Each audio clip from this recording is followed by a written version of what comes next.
மீனாட்சியை வணங்க வேண்டும். அவளை எப்பொழுது வணங்க வேண்டும்? உலகத்தில் நம் எல்லோரும் என்ன செய்வோம்? திருமணம் முடிச்சு கல்யாணம் முடிச்சு நம்ம பிள்ளைங்களுக்கு திருமணம் முடிச்சு வைப்போம். இந்த உலகத்திலேயே நம் எல்லோரும் பிள்ளைகள். நம்ம தாய் நமக்கு அம்மா. நம்ம அம்மாவுக்கு அம்மாவுக்கு அம்மாவுக்கு அம்மாவுக்கு அம்மம்மாவுக்கு எல்லாம் யாரு தாய்? அன்னை பராசக்தி. அன்னை பராசக்தி மீனாட்சி அல்லவா? அப்பேற்பட்டவளுக்கு நம் பிள்ளைகள் எல்லோரும் சேர்ந்து வருடத்திலே ஒரு நாள் திருமணம் முடிச்சு வைக்கிறோம் இல்லையா? அப்பேற்பட்ட மீனாட்சியின் புகழை பாட வேண்டும். மலையத்துவச பாண்டிய மன்னனுக்கும் மகளாக பிறந்து குழந்தை பேர் இல்லை என்று புத்திர காமேஷ்டி யாகம் செய்து அதிலே 3 தனங்களோடு பிறந்த பெண் மீனாட்சி என்று சொல்லக்கூடியவள். என்னாச்சு, நல்லா இருக்கா? 3 தனங்களோடு பிறந்த பெண். அப்பதான் பாண்டிய மன்னர் ரொம்ப கவலைப்படுறாரு. எல்லா குழந்தைகளுக்கும் எப்படி ஒரு பெண்ணை படைக்க வேண்டுமோ படைத்திருக்கிற என்னுடைய குழந்தை அதுக்கு மாறாக இருக்கின்றது. தெய்வமே, நான் என்ன செய்வேன் அப்படின்னு சொல்லும் பொழுது, இந்த பெண்ணாகப்பட்டவள் வித்தியாசமானவள். இவள் பிறப்பு எடுக்க வேண்டும் என்றால் தெய்வத்துடைய கடாட்சம் இருக்கின்றது. எப்பொழுது ஒரு மகனை, ஆண் மகனை, பெரிய வல்லவனாக வருவாள், போர் புரிவாள், இந்த உலகத்திலே பெண்ணரசி என்று முடிசூடுவாள். அப்பேற்பட்ட பெண்ணாகப்பட்ட மீனாட்சி ஆகப்பட்டவள் எல்லா நாட்டுக்கும் போறா. பிறந்து வளர்ந்து எல்லா நாட்டு 4 திசை 8 திக்குக்கும் செல்றா. சென்று எல்லோரையும் போர் புரிந்து வெற்றி கண்டு கடைசியில எங்க போறா? கைலை மலைக்கு போறா. கைலை மலைக்கு போய் சிவபெருமானை பார்த்து நாணப்படுறா, வெட்கப்படுறா. அசரீரி சொன்னது போன்று அங்கே ஒரு தனம் மறைந்தது.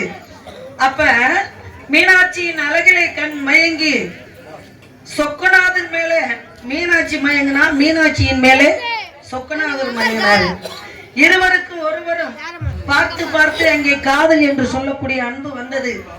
என்னைக்கு அன்னைக்கு வந்தாரோ மீனாட்சி என்று சொல்லக்கூடிய ஆதி பராசக்தியை நம்பி மதுரைக்கு வீட்டுக்கு மாப்பிளையா, இன்னும் மதுரை விட்டு போகல. சொக்கநாதர் என்ற பேரோட அங்கேயேதான் இருக்காரு. இதுல இருந்து நம்ம எல்லாம் என்ன தெரிஞ்சுக்கிறோம்? நம்ம வீட்டுல இருக்கிற வரைக்கும் தான் ராஜா. மாமியா வீட்டுக்கு போனா நம்ம பொண்டாட்டிக்கு தான் முதல் இடம். போனனைக்கு வாழல இல்லங்க, வாழல இல்ல, வாழை இலை, வாழை இலை. மறுநாள் கையலைன்னா பூசணி இலையில பண்ணுவாங்க. கையலை, ஏன்னா தையலை, அதுக்கு பேர் தையலை. தையலை 3ஆம் நாள் கையலை அப்படின்னாங்க. இப்படிதான் விருந்து மறந்தும் 3 நாளைக்கு, இப்பெல்லாம் 3 வேளை இருந்தா போதும் அப்படின்னு சொன்னாங்க. எதற்காகனா மீனாட்சியின் அழகிலே மயங்கி சொக்கநாதர் எப்படி வந்தாரோ மதுரைக்கு, சொக்கா என்ற பெயரோட இங்கே இருந்து அருள் பார்த்தி கொண்டு இருக்கின்றார். எப்பொழுது மீனாட்சிக்கு அங்கே திருமணம் முடிஞ்சு முதல் அபிஷேகம் அந்த பிராட்டிக்கு நடந்தது பிறகுதான் சொக்கநாதருக்கே நடக்கும். அப்படி வழிபட்டு இன்னைக்கு திருமணம் முடிஞ்சு பிறந்தவர் எங்க வர்றாரு? ஊரெல்லாம் சுத்தி வந்துகிட்டு இருக்கிறாரு. காலையில வந்துருவாரு மதுரை நகருக்கு. தெப்பக்குளத்து வண்டி ஊர் என்று சொல்லக்கூடிய இடத்துக்கு பெருமாள் வந்துருவாரு. பாத்தீங்கன்னா வேனெல்லாம் போக முடியாது. ஆனா இப்ப தவாளிச்சுக்கிட்டோம். ஏன்னா சங்கமாகப்பட்டது இங்கிட்டு வந்துருச்சு. எங்க வந்திருக்கு?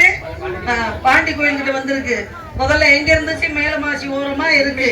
இன்மையிலும் நன்மை தருவார் கோயில் சுண்ணாம்புக்கார தெருவுல இருந்துச்சு. அங்கெல்லாம் வந்து திருவிழா நடக்கும்போது சங்கம் அங்க இருக்கும் பொழுது ஒரு 2-3 வருஷத்துக்கு முன்னாடி நாடகமெல்லாம் முடிச்சு நம்ம போக முடியாது, வரவும் முடியாது. இப்ப அது போல கடல் அலை போன்று நாளைக்கு பார்த்தா ஊர்வலம் நடந்து கொண்டு இருக்கும். அன்னை மீனாட்சி திருமணம் முடிஞ்சு சொக்கநாகப்பட்ட எப்படி பார்த்து கொண்டு இருக்கிற அந்த உலக மக்களை எல்லாம் என்றால், ஆளவாய் அழகனே, ஆளவாய் அழகனே,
பெருமாள் இரண்டாவது மரியாதை என்று சொல்லக்கூடிய அபிஷேகங்களும் ஆராதனைகளும் வாங்கி கொண்டு உலக மக்களுக்காக மதுரையிலே விட்டிருக்கின்றார். ஒவ்வொரு இடத்திலையும் ஒவ்வொரு அவதாரம் எடுத்திருக்கின்றார். யாரு? சிவபெருமான் என்று சொல்லக்கூடியவர். அப்பேற்பட்ட மீனாட்சி தாயையும் இந்த இடத்திலே வணங்கி அவளுக்கு உண்டான பெருமை உலகத்திலே எல்லோரும் அறிந்த விஷயம். அதுல சிறு துளியாக நம்மளும் அந்த பெருமையை எடுத்து சொல்ல வேண்டும் நான் நினைக்கிறேன். எப்படி தெரியுங்களா?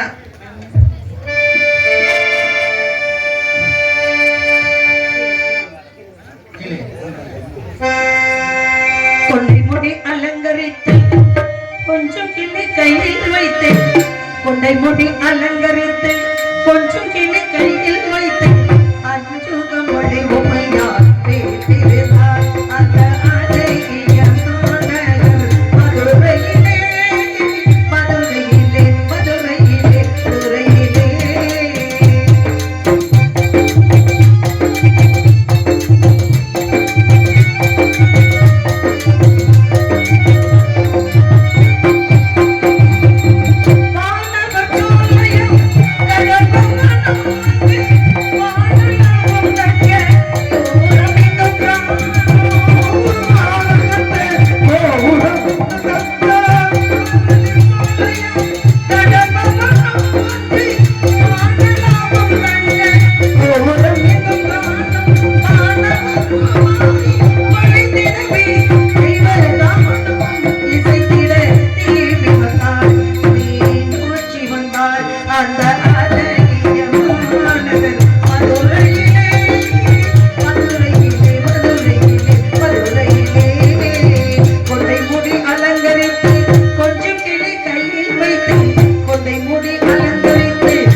பாடிக்கொண்டு பேசிக்கொண்டு வருந்தால் நேரம் போவதே தெரியவில்லை என்று சொல்வார்கள். அப்பேற்பட்ட இந்த உலகத்திலே பிறந்திருக்கோ வளர்ந்திருக்கோ வாழ்ந்துகிட்டு இருக்கிறோம். மனிதனா பிறந்து மனிதரில் மனிதர் உண்டு, மனிதரில் மாணிக்கப்பட்டு மனிதரில் தெய்வம் உண்டு அப்படின்னு சொன்னாங்க. எதற்காக? குழந்தையும் தெய்வமும் குணத்தால் ஒன்று அப்படின்னு சொன்னாங்க. குழந்தையும் தெய்வமும் குணத்தால் ஒன்றுனா குழந்தை என்னைக்கும் போய் பேசாது. தம்பி, இங்க ஒரு அண்ணன் ஒருத்தர் அடிச்சு போட்டு போனாரு, நீ சொல்லாத அப்படின்னு ஒரு அண்ணன் சொல்லிட்டு போறேன். ஆமா, இப்படி ஒரு அண்ணன் அவனை அடிச்சுட்டு போறேன், அந்த விஷயத்த சொல்லாதன்னு எங்க அண்ணன் எனக்கு சொன்னேன் அப்படின்னு சொல்லிவிடும். புரியுதுங்களா? சொல்லி புரிஞ்சா அப்ப சொல்லிவிடும். அப்ப குழந்தையும் தெய்வமும் ஒண்ணு. தெய்வம் வந்து எல்லாரும் நல்லா இருக்கணும்னு தான் நினைப்பாங்க. தெய்வம் எந்த தெய்வமாவது எல்லாரும் கெட்டு போகணும்னு சொல்லக்கூடாது இல்லையா? எல்லாரும் நல்லா இருக்கணும். அதனாலதான் இறை வழிபாடு செய்கிறோம். இந்த இறை வழிபாடு நம்ம செய்கிறோம். உலகத்துல பாருங்க, எந்த தெய்வத்தையும் நம்ம போய் தான் கும்பிடுறோம். ஆனா முருகப்பெருமான் மட்டும்தான் ஊருக்கு அட்வான்ஸ் கொண்டு வந்து சங்கத்துல கொடுத்துறாங்க. ஊருக்கு மக்களை தேடி வரக்கூடிய ஒரே தெய்வம் யாரு? என்பெருமான் முருகப்பெருமான். அப்பேற்பட்ட முருகப்பெருமான எல்லா தெய்வமும் வருவாங்க. இன்னைக்கு பவளக்கொடி எடுத்துக்கிட்டீங்கன்னா கிருஷ்ணர் வருவாரு. கிருஷ்ணர் வந்தா மச்சானுங்க எல்லாம் வருவாங்க. வேற யாருங்க? கிருஷ்ணருக்கு மச்சான் யாருங்க? என்ன நீங்க பெரிய வாத்தியார் வீட்டு பிள்ளை நீங்க பாத்தீங்களா பாருங்க கேட்கணும் இல்லையா? கிருஷ்ணர் வந்தாருன்னு அர்ஜுனர், தருமர், பீமர், நகுலர், அர்ஜுனர், சகாதேவர் இந்த 4 பேரும் வருவாங்க. ஆனா ஒவ்வொரு கதைக்கும் ஒவ்வொரு நாடகங்கள் இருக்கு. சத்தியவனு சாவித்திரி பாத்தீங்கன்னா சத்தியவனு சாவித்திரி வருவாங்க. இப்படி ஒவ்வொரு கதைகள், நிறைய கதைகள் இருக்கு. ஹரிச்சந்திரன் எடுத்துக்கிட்டீங்கன்னா, ஆமா ஹரிச்சந்திர நாடகம் எடுத்துக்கிட்டீங்கன்னா இப்ப எல்லாம் நம்ம வந்து என்ன பாக்குறோம், மயான கண்டம் மட்டும்தான் தெரியும் சில ஊருக்கு. பானசிரி கண்டம்னா தெரியுமா? பானசிரி காண்டம்னா நாடு நகரங்களை எல்லாம் வைத்துக்கொண்டு அதை வந்து விஸ்வாமித்திரர் வந்து சூழ்ச்சியாலே அபகரித்து நாட்டு நகரங்களை எல்லாம் நகை நட்டெல்லாம் கலட்டி வாங்குவாங்க. அந்த கதையெல்லாம் பார்த்தா மனுஷன் அது இந்த யூடியூப்ல பாருங்க பாருங்க. அந்த மாதிரி இந்த வானசிரி காண்டம். அடுத்து அதெல்லாம் புடுங்கிக்கிட்டு காட்டு வழியே நடக்கணும் கஷ்டப்பட்டு. அப்ப என்ன செய்யறாரு, போய் கூலியை வாங்கிட்டு வா அப்படின்னு சொல்லி ஒருத்தர் அனுப்புறாரு விஸ்வாமித்திரர். அவர் என்ன பண்றாரு, அந்த கூலியையும் வாங்கி ஹரிச்சந்திரர் தன்னையே அடமானம் வைத்து அந்த கூலியை கொடுக்குறாரு. இந்த கூலியெல்லாம் பார்த்தா அது நான் உங்க பின்னாடி நடந்த பாத்தீங்களா, இதுக்குத்தான் நீங்க கொடுத்த கூலி. அப்ப நான் என்ன செய்யணும், அவருக்கு கொண்டு எஜமானுக்கு நான் கொடுக்கணுமே அப்படின்னு சொல்லி அதெல்லாம் பாத்தீங்கன்னா கண்ணீர் விடக்கூடிய கதை. அதுக்கு பேரு பிரிவு காண்டம். ஆனா நம்ம எல்லாம் பாக்குறது மயான காண்டம். தெரியும் இல்லையா வாத்தியார் வீட்டு பிள்ளை நீங்க? நம்ம ஊர்ல வச்சுக்கிட்டு இருக்காங்க இல்லையா? ஆகையினால இந்த மாதிரி எல்லாம் நிறைய நாடகங்கள், ஒவ்வொரு நாடகங்களுக்கும் ஒவ்வொரு கதைகள் இருக்கும். இந்த கதைகளை கொண்டு வந்து அரிதாரத்தை பூசி ஒவ்வொன்றும் நாங்க இங்க வள்ளியான்னா நாங்க வள்ளிதான், விடுகிற வரைக்கும் வள்ளிதான், எங்களை கும்பிட்டு தான் ஆகணும். நீங்க மேடை விட்டு இறங்கினா நம்ம தங்கச்சி மேகலா. அதே சமயத்துல முருகன் யாராக இருந்தாலும் நீங்க மேடையில நிக்கிற வரைக்கும் முருகன் தான், அவரை கையெடுத்து கும்பிடலாம். நீங்க பாத்தீங்கன்னா செட்டிநாட்டு பக்கம் பாத்தீங்கன்னா முருகன் வந்து நிற்கும் பொழுது அபிஷேகம், ஆராதனை இதையெல்லாம் வந்து பப்பன் டான்ஸ் வந்து முன்னாடி எனக்கு குழந்தை பேர் இல்லை, எனக்கு குழந்தை வரம் கொடுங்க அப்படின்னு சொல்லி தேங்காய் வச்சு அர்ச்சனை ஆதாரம் காட்டி அப்படியெல்லாம் வரங்களை வாங்கக்கூடிய நாடகம். அது நாடகக்காரங்க மட்டும்தான் செய்யணும் இல்ல, மக்கள்லாம் மனசுல முருகனை பார்த்து மனசுல அவர் காட்சி கொடுக்கும் பொழுது நல்லா அருமையா, என் அண்ணன் தம்பியோட எனக்கு பிரச்சனை முருகா, என் அண்ணன் தம்பியோட பிரச்சனை, அண்ணன் தம்பியோட சொத்து பிரச்சனை, என் அக்கா தங்கச்சியோட பிரச்சனை, எங்க வீட்டுல கொஞ்சம் நிம்மதி இல்லாம இருக்கு, இப்படின்னு என்ன குறை இருந்தாலும் முருகனை அங்க உட்கார்ந்துக்கிட்டு நீங்க மனசார நினைச்சீங்கன்னா அது உங்களுக்கு நடந்தே தீரும். வாழ்க்கை என்பது நம்பிக்கை தான். நம்பிக்கை இல்லைன்னா வாழவே முடியாது. ஆகையால இந்த நாடகக்காரர்களை நாடக கண்ணோட்டத்தோட பார்க்காம அவங்க அரிதாரத்தை பூசி என்ன பேசுறாங்க, என்ன பாடுறாங்க, எப்படி நடிக்கிறாங்க அப்படின்றத எங்களை நீங்க அந்தந்த உருவத்தோட அந்தந்த தெய்வமா பாக்குறது உலகத்துல எல்லாருக்கும் நல்லது. எங்களால முடிஞ்ச உண்மைகளை பேசி உண்மைகளை பாடி இங்க உங்களுக்கு எங்களால முடிஞ்ச கருத்துக்களை எடுத்து சொல்லத்தான் இங்க நாங்க இங்க வந்திருக்கிறோம். ஆகையினாலே வாழ்க்கையில நம்ம பிறந்திருக்கிறோம், எல்லாமே நல்லதான் நினைப்போம். நல்லதான் நினைச்சா நம்மளுக்கு நல்லதே நடக்கும். யாரு கெட்ட எண்ணங்களோட யாரும் வாழ வேணாம். எல்லாம் மண்ணாடுறது மாகோடி, இன்னாடுறது எத்தனையோ கோடி அப்படி சொன்னாங்க. இதுக்கு முன்னாடி எவ்வளவு பெரியவங்க பாட்டை முட்டன் தாத்தா அவங்க எல்லாம் வாழ்ந்துருப்பாங்க. அவங்களும் இந்த கதையை வச்சுதான் பார்த்திருப்பாங்க. இன்னைக்கு நம்ம வச்சு பார்த்துக்கிட்டு இருக்கிறோம் இந்த கதைய. அப்ப நம்மளுக்கு பின்னாடி நம்ம பேர பிள்ளைகள்லாம் பார்க்கணும். அப்ப இதுல இருந்து என்ன தெரியும், வளரக்கூடிய பசங்களுக்கு பிள்ளைங்களுக்கு இந்த திருவிழாவை எப்படி நடத்துறோம், எவ்வளவு கஷ்டப்படுறோம், இதெல்லாம் உட்காந்து பாருங்கடா.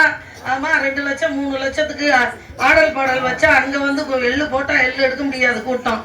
அப்படிலாம் இருக்காம இதை வந்து கவனிச்சு பாருங்கடா. வீடு பலமாக இருக்க வேண்டுமென்றால் அஸ்திவாரம் பலமாக இருக்கணும். அந்த அஸ்திவாரம் சொல்லக்கூடியது நீங்க பெரியவங்க தான், நீங்க தான் அஸ்திவாரம். ஆமா கண்டிப்பாக. அப்பேற்பட்ட அஸ்திவாரங்கள் நீங்க என்ன பண்ணணும், சிறியவங்களுக்கு எடுத்து சொல்லி இப்படி எல்லாம் வந்து கஷ்டப்பட்டு நாங்க திருவிழா நடத்தணும், இதெல்லாம் பாருங்க, அப்புறம் தான் உங்களுக்கு தெரியும் அப்படின்றத அந்த நம்பிக்கையை கொண்டுகிட்டு வரணும். பிள்ளைங்களுக்கு நல்லது. ஒருத்தனுக்கு மீனை பிடிச்சி பசிக்கு சுட்டு கொடுத்தா அவன் ஒருவேளை மட்டும்தான் அவன் சாப்பிட்டு பசியா இருப்பான். அவனுக்கு பிடிக்க சொல்லி மீனை இப்படித்தாண்டா பிடிக்கணும், இப்படித்தாண்டா சமைக்கணும் அப்படி சொல்லி கொடுத்தா அவனை பொழைச்சிக்கிடுவான். இந்த மாதிரிதான் எந்த பொருளும் எந்த வேலையும் பிள்ளைங்கள்ட்ட காசை கொடுத்து 2 லட்சம் 5 லட்சம் 10 லட்சம் கொடுத்து இதை வச்சு பொழைச்சிக்கடானா அவனுக்கு தெரியாது. ஏன்னா அவன் இருக்கிற வரைக்கும் அதை அழிச்சுக்கிட்டு தான் இருப்பான். ஆனா 100ல 10 பிள்ளைங்க நான் அதை வச்சு 1 10 ஆக்கி 10 100 ஆக்கி 100 1000 ஆக்கி 1000 லட்சம் ஆக்கி லட்சத்தை கோடி ஆக்கி ஒரு சில பிள்ளைங்கள் பண்ண எல்லா பிள்ளைங்களுக்கு இது பண்ண தெரியாது. ஆனா இப்படிதான்டா பொழைக்கணும், இந்த காசை வச்சு இதை பெருக்கணும் அப்படின்னு பெரியவர்கள் அதை அறிவுடையா குழந்தைகளுக்கு எடுத்து சொல்லி அந்த பிள்ளைங்களை நல்ல ஒழுக்கத்துக்கு கொண்டுகிட்டு வரணும். இதுதான் உண்மை. வாழ்க்கை தத்துவம் இதுதான். ஆகையினாலே முருகன் இங்க வரண்டும். இந்த வள்ளிக்கு மணமாலை தரணும், எப்பொழுது வருவார் என்று வழி மீது விழி வைத்து காத்து கொண்டிருக்கின்றேன். நான் எப்படி காத்திருக்கேன் சொல்லவா?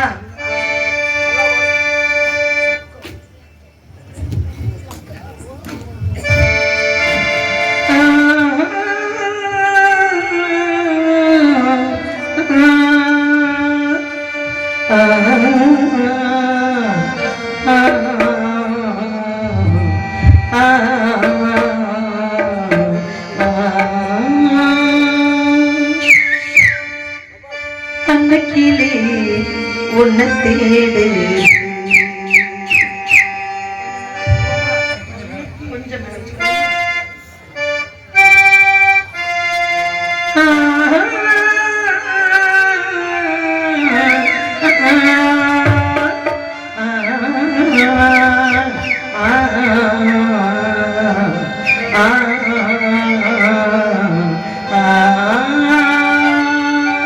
அன்னைக்கிலே உன்னை தேடு,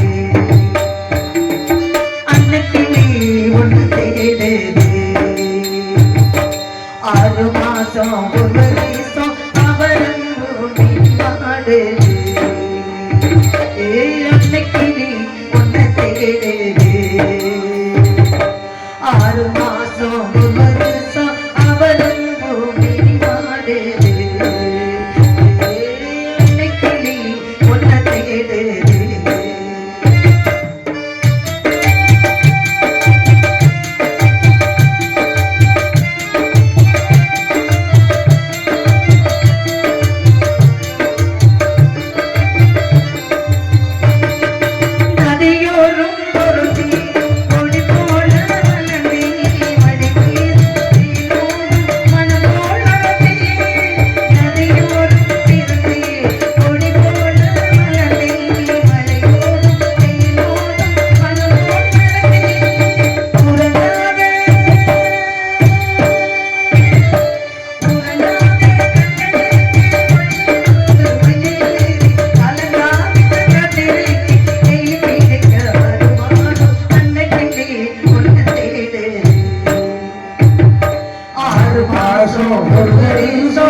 அந்த காலத்துல மன்னர்கள் ஆட்சி, இது வந்து மக்கள் ஆட்சி. மன்னர்கள் ஆட்சியில அவங்க எப்படி நாடெல்லாம் நான் சொல்றதான் நீங்க கேட்கணும்னு சொன்னாங்க. இப்ப மக்கள் என்ன சொல்றாங்களோ, யாரை தேர்ந்தெடுக்கிறாங்களோ அவங்கதான் அப்படின்ற மாதிரி இருக்கு இல்லையா? அதனால அந்த மன்னர்கள் ஆட்சியில கிளிகளை புறாக்களை தூது விடுவாங்க. நம்மளும் அதை கடைபிடிப்போமே. நம்ம சும்மா தானங்க இருக்கோம், என்ன வேலை? இதை விட்டா எந்த வேலையும் தெரிஞ்சாலும் போக மாட்டோம். ஏன்னா அப்படி ஆயிட்டோம். அதுக்கு முன்னாடி எல்லா வேலையும் தெரியும். இதுக்கு என்னைக்கு வந்தோமோ எந்த வேலையும் பார்க்க முடியலங்க, பிடிக்கவே இல்லை. ஏன்னா அப்படி சொல்லி அதுக்குதான் நடிகனுக்கு உண்டான யோகம் இருக்கு பார்த்தீங்களா? அது மாதிரி உலகத்துல யாருக்குமே கிடையாது. நடிகனா வாழ்றதுக்கு முன்னாடி எல்லாருக்கும் எல்லா வேலையும் தெரியும். விறகு பொறுக்க தெரியும், மரத்து மேல ஏறி புளி உழுப்ப தெரியும், வெட்டை குடம் போட்டு தண்ணி தூக்க தெரியும், எல்லா வேலையும் துணி துவைக்க தெரியும், சமைக்க தெரியும், எல்லா வேலையும் தெரியும். ஆனா இப்ப பார்க்க சொன்னா எல்லாம் பாக்குறாங்களா? குடும்பத்து வேலையை கொஞ்சம் பார்ப்பாங்க, இருந்தாலும் ஆள் வச்சு பார்த்துட்டு இருக்கிறாங்க. உலகத்துல அப்படித்தானே. அது மாதிரி நடிகனுக்கு உண்டான ஏசியில தானே இப்ப வாழ்றோம். அப்படி வாழ்ந்தாத்தானே நம்மளுக்கு நல்லாவும் இருக்கு. 2 நாளா கார்ல ஏசிட்டு போனது, 3ஆவது நாள் ஏசி கொஞ்சம் பழுதாயிருச்சு. பார்த்தா ஒண்ணுமே செய்யல, ஆத்தாடி அப்படின்ற மாதிரி ஆயிடும். ஏன்னா எதுக்காகனா அப்படி ஆயிட்டோம் நம்ம. அதனால நம்ம புறாக்களை தூது விடலாம், புறாக்களை தூது விடலாம், கிளிய தூது விடலாம், இப்படி நிறைய விஷயங்கள் தூது. ஏன்னா இப்படி வாயில்லா ஜீவன்களை தூது விட்ட சரியாக அந்த வேலையை பார்த்துரும். வாய் உள்ள பிள்ளைங்கள்ட்ட நம்ம சொன்னோம்னு வச்சுக்கோங்க, இப்ப ஒண்ணு மாதிரி ஒரு பசங்க, அந்த பசங்க என்ன செய்வாங்க, என் மருமைய அவன் என்ன பண்றான், அந்த பொண்ணு மேல நான் ஆசைப்படுறேன், ஏய் நீ போய் அந்த பொண்ணுகிட்ட என் காதல நீ சொல்லிட்டு வாடான்னு என் பிள்ளை அனுப்புறான்னு வச்சுக்கோங்க. நீ என்ன பண்ணுவ, சும்மா கிடப்பியா? அவன் சொன்ன டைலாக் எல்லாம் நான் தான் சொன்னேன்ற மாதிரி நீ போய் சொல்லிடுவ. இல்லங்க உங்களுக்கு இல்லங்க, உலகத்துல அப்படி நடக்குதுங்க, அந்த காலத்துல சொல்ல முடியாதுல, அப்படி இருக்கு. அப்ப என்ன ஆகுறது, எவனோ தள்ளிட்டு போறான். நேத்து வந்தவன் மொண்டாட்டி, காத்திருந்தவன் மொண்டாட்டிய நேத்து வந்தவன் தள்ளிட்டு போனான்ற மாதிரி இருக்குது உலகத்துல. அதனால மனுஷல யாரையுமே நம்ப முடியல.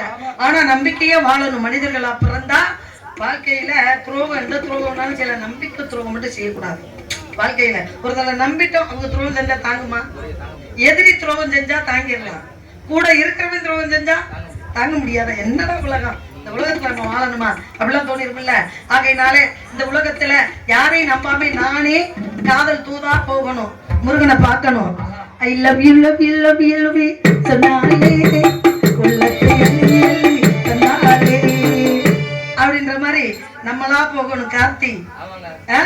கார்த்தியுடைய ஸ்டைல்ல எப்படி போகணும் அப்படின்னா, தந்ததன தானா தந்ததன தானா தந்தானா தந்தானா தந்தனா தானா ஓ